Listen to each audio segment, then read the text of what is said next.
pelaku bunuh wanita di warung Subang ternyata bawa kabur motor dan harta korban. Kekerasan terhadap perempuan kembali menjadi sorotan setelah kasus tragis menimpa Ani Anggraeni, 47, warga Tasikmalaya, yang ditemukan tewas di warung miliknya di kawasan Jalur Pantura, Subang, Jawa Barat.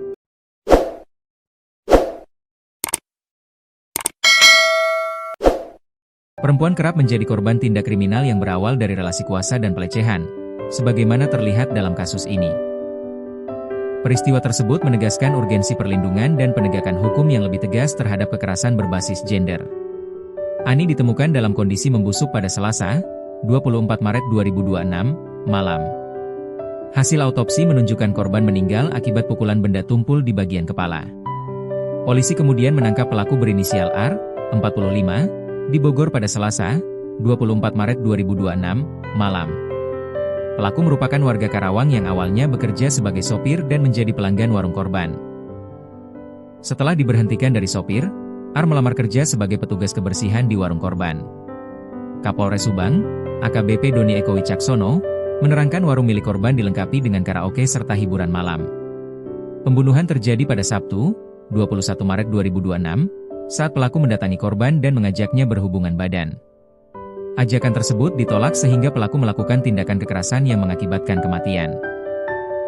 R juga membawa kabur barang-barang milik korban seperti dompet, uang Rp300.000, jam tangan, handphone serta sepeda motor. Untuk motor korban, pelaku sempat menggadaikannya ke warga di Cikarang Utara sebesar Rp3.500.000. Setelah itu pelaku kabur ke Bogor, tuturnya. Kasus ini terungkap setelah pelanggan korban mencium bau busuk dari dalam warung. Awalnya, kedatangannya hanya untuk mengecek apakah warung buka atau tidak. Saat mengetuk pintu, tak ada yang keluar.